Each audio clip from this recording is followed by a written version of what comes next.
Dalam setiap kisah besar selalu ada tokoh utama, tokoh antagonis, dan tokoh-tokoh figuran yang muncul sekilas lalu hilang tanpa jejak. Namun ada pula tokoh yang aneh. Ia disebut dengan jelas, perannya penting, tapi identitasnya justru kabur. Samiri dalam Al-Quran berada dalam kategori terakhir ini. Ia muncul tiba-tiba di tengah kisah penyembahan anak sapi, menjadi biang kerok kerusakan, lalu lenyap begitu saja tanpa riwayat yang jelas tentang dari mana ia datang, siapa keluarganya, dan bagaimana akhirnya ia mati. Anehnya, ketiadaan informasi itu tidak mengurangi perannya, justru mempertegas misteri yang menyelimutinya. Bayangkan dalam sebuah drama raksasa yang melibatkan Nabi Musa, laut yang terbelah, Bani Israel yang keras kepala, dan wahyu yang monumental, tiba-tiba ada sosok asing yang disebut As-Samiri. Ia tidak pernah diperkenalkan sebelumnya, dan setelah selesai menjalankan perannya, ia juga tidak muncul lagi. Sebuah cameo yang lebih mengundang tanya daripada memberi penjelasan. Para mufasir pun sejak awal merasa bingung. Ada yang mengatakan ia orang Kirman, ada yang menyebut ia bangsawan Bani Israel dari kabilah Samirah, ada yang meyakini ia orang Kipti, tetangga Musa.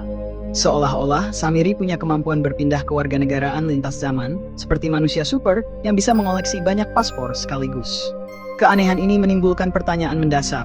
Mengapa Al-Quran menyebut Samiri dengan begitu tegas, namun tidak memberi satupun keterangan latar belakangnya? Mengapa kisah yang di dalam Perjanjian Lama menjerat Harun, justru di dalam Al-Quran dialihkan ke tokoh misterius bernama Samiri? Apakah Samiri benar-benar manusia historis dengan nama lengkap dan alamat rumah yang bisa dicari di arsip Mesir kuno? Atau jangan-jangan ia hanyalah sebuah gelar, sebuah sebutan bagi orang yang berfungsi tertentu, misalnya penggembala, penjaga, atau penghasut? Inilah misteri besar itu. Seorang tokoh tanpa identitas jelas, tapi cukup kuat untuk menggoyahkan iman seluruh Bani Israel. Ia adalah simbol sekaligus sosok. Ia hidup di antara sejarah dan alegori. Samiri adalah teka-teki yang tidak pernah selesai, dan justru karena itu kisahnya tetap memikat, menantang siapa saja yang berusaha menguraikannya. Di kesempatan kali ini, mari kita telusuri jejaknya.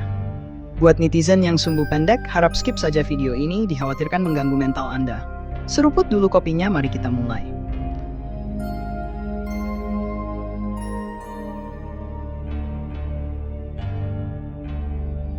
Kalau kita menelusuri kata Samiri, ia bukan sekadar bunyi asing yang kebetulan muncul di musyaf, melainkan susunan kata yang menyimpan teka-teki. Secara morfologi Arab, bentuknya mengikuti pola fa'il, bentuk klasik untuk menunjuk pelaku suatu perbuatan. Lalu diakhiri dengan tambahan ya nisbah yang menisbatkan seseorang pada tempat, kelompok, atau sifat tertentu. Contohnya dalam surat Al-Imran ayat 67 disebutkan, Makana Ibrahimu Yahudiyan wala Nasraniyan. Kata Yahudiyan dan Nasraniyan keduanya diakhiri huruf ya nisbah yang menisbatkan kepada kelompok tertentu. Dari sini jelas bahwa Samiri lebih mirip label ketimbang nama pribadi. Persis seperti menyebut Quraisi untuk orang Quraisi, Misri untuk orang Mesir, Baghdadi untuk orang Baghdad, atau Indonesiyi untuk orang Indonesia. Dengan pola seperti ini, menyebut seseorang Samiri pada dasarnya sama saja dengan berkata, dia itu orang Samirah, atau dia itu bagian dari komunitas tertentu. Masalahnya, Samira yang dimaksud di sini bukanlah sesuatu yang jelas. Ada mufasir yang berasumsi bahwa ia adalah kabilah di Bani Israel, ada yang mengaitkannya dengan Samaria yang kelak dikenal dalam tradisi Yahudi. Padahal, dalam banyak sumber disebutkan, kaum Samirah atau orang Samaria sebagai sebuah kelompok etno-religius baru muncul jauh kemudian, yaitu setelah penaklukan kerajaan Israel Utara oleh Asyur pada tahun 722 sebelum Masehi. Dan ada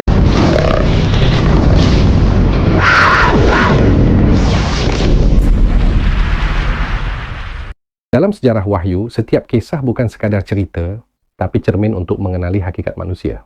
Dan kisah tentang Samiri dalam Al-Quran bukanlah teka-teki kabur, melainkan pelajaran jelas tentang penyesatan dan kemurnian wahyu.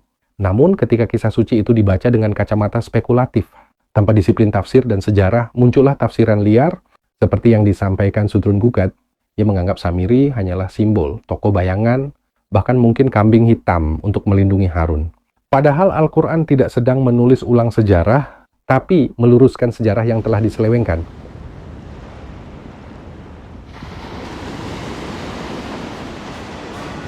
Fama khatbuka ya Samiriyu? Musa berkata, wahai Samiri, apa yang membuatmu berani melakukan perbuatan ini? As-Samiri, basurtu bima lam yabsuru bih, faqabadtu qabdatan min athari rasul, fanabadtuha, wa kadhalika sawwalat li nafsi. Samiri menjawab, aku melihat sesuatu yang mereka tidak lihat. Aku ambil segenggam dari jejak Rasul itu, lalu aku melemparkannya, dan jiwakulah yang membujukku berbuat demikian.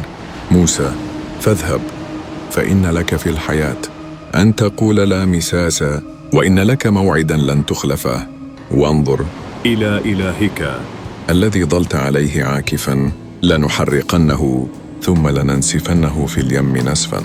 Musa berkata, kalau begitu pergilah. Hidupmu kini akan terasing, engkau tak boleh disentuh siapapun. Dan ketahuilah ada azab yang takkan bisa kau hindari. Lihatlah Tuhannya yang kau sembah itu, akan kami bakar dan hancurkan hingga lenyap ke dasar laut. Kekeliruan Sudrun gugat dalam narasi videonya. Sudrun mengajukan 4 pokok ide yang keliru. 1. Samiri dianggap bukan tokoh nyata tapi simbol alegoris. Ia menuduh kisah ini bukan sejarah, melainkan lambang penghasut spiritual. 2. Ia menyamakan Samiri sebagai pengganti Harun, Nabi Harun yang bersalah di Taurat. Ia menuduh Quran menyembunyikan dosa Harun dengan menciptakan karakter fiktif Samiri. 3. Ia menyimpulkan Al-Quran adalah versi revisi teologis dari Taurat. Ia seolah menempatkan Taurat versi sekarang lebih tua dan lebih benar. 4. Ia menafsirkan nama Samiri sebagai gelar linguistik tanpa entitas nyata. Ia menganggap Samiri hanyalah tipe manusia, bukan individu sejarah. Sekarang, mari kita luruskan pemahaman yang keliru secara ilmiah. Berdasarkan sumber otoritatif, 1. Samiri adalah tokoh nyata, bukan simbol. Menurut tafsir Ibnu Katsir, Al-Tabari, Al-Qurtubi, dan As-Sa'di, Samiri adalah seorang lelaki dari Bani Israel yang hidup pada masa Nabi Musa. Ia berasal dari kabilah Samirah atau wilayah Samirah dan dikenal sebagai pembuat patung anak lembu yang disembah sebagian kaum. Ibnu Katsir menulis, As-Samiri rajulun min Bani Israel, kana zahidan fi sesurah wa munafiqan fil batin. Samiri adalah seorang dari Bani Israel yang tampak zuhud di luar, tetapi munafik di dalam. Artinya, Samiri adalah sosok riil yang Allah singkapkan identitas moralnya, bukan simbol abstrak. 2. Al-Quran bukan menutupi kesalahan Harun, tapi mengoreksi distorsi Taurat. Dalam kitab Keluaran 32, dalam Perjanjian Lama, Harun memang digambarkan sebagai pembuat patung anak lembu. Namun, Al-Quran menegaskan bahwa Harun justru melarang penyembahan berhala. Al-Quran Surah Taha ayat 90, dan sesungguhnya Harun telah berkata kepada mereka sebelumnya, wahai kaumku, sesungguhnya kamu hanya diuji, dan sesungguhnya Tuhanmu ialah Tuhan yang maha pengasih, maka ikutilah aku dan taatilah perintahku. Menurut Imam Ar-Razak Mafatah Al-Ghaib, perbedaan kisah antara Taurat dan Al-Quran bukan kontradiksi, melainkan tasyih, koreksi wahyu, atas riwayat yang telah diselewengkan Bani Israel. Dengan kata lain, Taurat versi sekarang telah menodai kenabian Harun. Al-Quran mengembalikan kemurnian kisah sebagaimana aslinya. Tentang bentuk kata As-Samiri yang dikatakan, Sudrun memang benar. Bahwa bentuk katanya mengandung nisbah, ya nisbah, tetapi keliru dalam kesimpulan. Dalam bahasa Arab, nisbah tidak selalu berarti label simbolik. Justru sering digunakan untuk menunjukkan asal-usul geografis atau kabilah nyata. Contoh, Quraisy, orang dari suku Quraisy. Ansari, orang dari Madinah, atau Ansar. Samiri, orang dari Samirah atau Samaria. Jadi Samiri bukan sebutan fungsional, tapi penanda asal atau kabilah, seperti halnya Ibrahim Al-Khalil, berarti Ibrahim dari Hebron, Al-Khalil. Klaim Sudrun bahwa ini hanya label simbolik, adalah kesalahan linguistik mendasar. Poin selanjutnya, tentang kebingungan mufasir yang diklaim Sudrun. Sudrun menuduh para mufasir bingung karena banyak versi asal-usul Samiri. Padahal perbedaan tafsir tidak berarti kebingungan, tetapi keragaman riwayat pendukung dan semua tetap berporos pada satu inti. Samiri adalah individu nyata dari Bani Israel, pelaku kesesatan. Para mufasir hanya berbeda pendapat tentang apakah ia dari Bani Israel asli atau pendatang Mesir, tapi semua sepakat ia benar-benar hidup di masa Musa. Kritik teologis, tuduhan Al-Quran menulis ulang sejarah, sebagaimana yang dinarasikan Sudrun. Sudrun gugat terbalik logikanya. Justru sebaliknya, Taurat yang menuduh Nabi Harun berbuat syirik adalah inkonsisten dengan konsep kenabian. Al-Quran memurnikan kembali kisah itu dengan logika wahyu. Nabi tidak mungkin memimpin kesyirikan. Nabi bisa diuji, bisa ditekan, tapi tidak akan mengajak umatnya menyembah berhala. Al-Quran Surah Al-An'am ayat 90. Mereka itulah yang telah diberi petunjuk oleh Allah, maka ikutilah petunjuk mereka. Jadi, Samiri bukan topeng untuk menutupi kesalahan Harun, tetapi figur nyata yang diturunkan sebagai koreksi atas fitnah terhadap Harun. Ketika Al-Quran menyebut nama Samiri, ia bukan sedang menciptakan tokoh baru, tetapi sedang mengungkap pelaku asli dari tragedi anak lembu. Dalam Taurat, Kesalahan itu ditimpakan kepada Harun. Padahal Al-Quran menegaskan Harun justru menentang penyembahan berhala dan hampir dibunuh kaumnya karena mempertahankan tauhid. Maka Allah menunjukkan siapa yang sesungguhnya Samiri, manusia yang menyalahgunakan pengetahuan spiritualnya untuk menipu. Ia berkata, aku melihat apa yang tidak mereka lihat. Kalimat ini bukan pujian, tapi pengakuan kesombongan. Begitulah wajah penyesat di setiap zaman, berbicara seolah bijak, seolah tahu rahasia langit, namun sebenarnya mengikuti nafsu.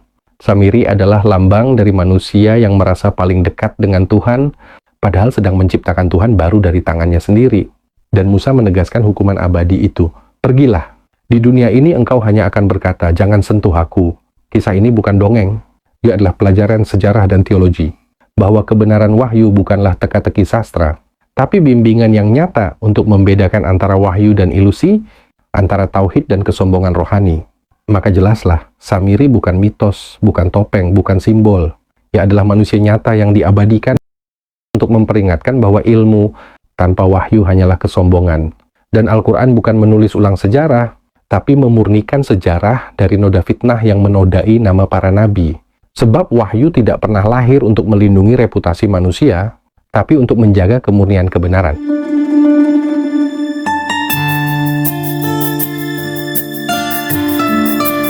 Sudrun berkata bahwa Samiri berarti orang Samaria dari daerah Samaria, tapi kaum Samaria baru muncul setelah tahun 722 sebelum Masehi, artinya jauh setelah zaman Nabi Musa. Jadi kisah Samiri dalam Al-Quran tidak mungkin benar secara sejarah.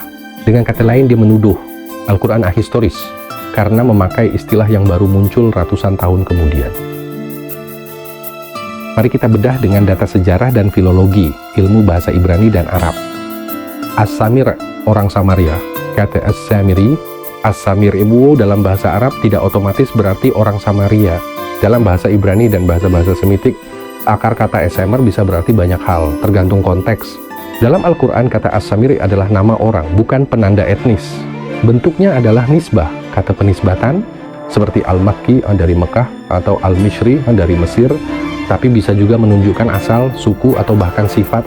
Dalam konteks ini, tafsir klasik menyebut bahwa Samiri adalah nama pribadi atau nisbah kepada suku kecil di kalangan Bani Israel.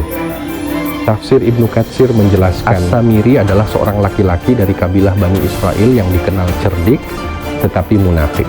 Ia bernama Musa bin Zafar. Tafsir Ibnu Katsir, Surah Taha, ayat 85-97.